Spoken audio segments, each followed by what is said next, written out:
Salut à tous, c'est Raoul Villeroy pour votre dose de sport US hebdomadaire. Ce soir, on parle de hockey et de hockey. Les playoffs NHL commencent cette nuit et tous les fans de hockey n'attendent que ça.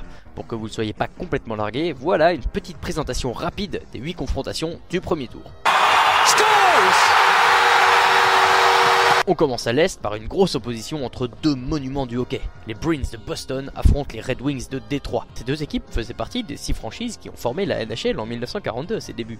Et elles se sont pas revues en playoff depuis 1957. Même si les trois restent sur une formidable série de 23 apparitions consécutives, je vois les Bruins s'imposer grâce à un effectif plus complet.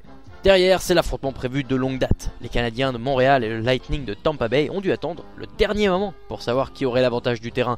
Finalement, c'est Tampa Bay qui jouera les 2 premiers matchs à domicile. Mais Montréal a une meilleure expérience des playoffs que ses adversaires.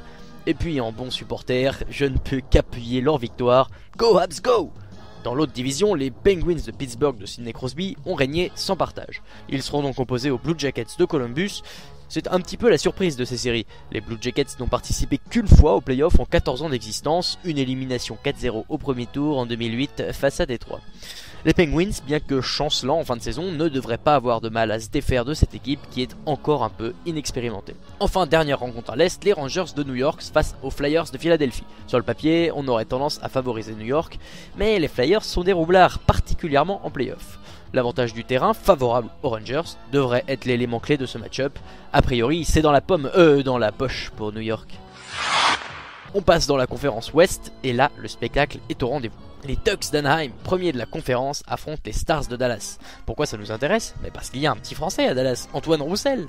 Mais à Anaheim, il y a Teemu Selanne, 42 ans, meilleur joueur de hockey de tous les temps. Bon, je m'emporte un peu, mais pour clore sa carrière de la plus belle des manières, Anaheim peut bien prétendre au titre cette année. Désolé Dallas, il faudra repasser. Autre match compliqué, l'Avalanche du Colorado va défier le Wild du Minnesota.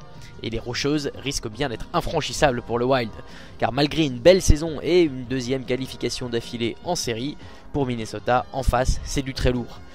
Mais l'Avalanche souffre de l'absence de son attaquant vedette, Matt Duchene. Je vois quand même Colorado passer. Attention maintenant, grosse rencontre en perspective. Les Blues de Saint-Louis rencontrent les Blackhawks de Chicago. Ces derniers sont les champions en titre de la NHL, mais les Blues sont l'une des meilleures défenses de la ligue. Et ils ont été renforcés par l'arrivée du gardien star Ryan Miller. Sauf qu'à la fin de la saison, ça a été très difficile pour Saint-Louis, 6 défaites d'affilée. J'ai peur qu'il craque face à une équipe de Chicago redoutable en attaque. Enfin, dernier match, les Sharks de San Jose face aux Kings de Los Angeles. Encore du hockey spectacle comme la conférence Ouest peut nous en offrir. Ici, tout est possible. L'année dernière, dans la même rencontre, les Kings l'avaient emporté au deuxième tour face aux Sharks. Mais cette année, ils ont été à la peine en attaque. Les Sharks, au contraire, peuvent compter sur un effectif efficace qui devrait leur permettre d'aller très loin dans ces playoffs. Les premiers matchs, c'est déjà ce soir. Montréal et Tampa Bay ouvrent le bal à 1h du matin heure française pour les plus courageux. Dès la semaine prochaine, vous aurez toutes les news des premières rencontres. D'ici là, regardez les sports US, vous progressez en anglais.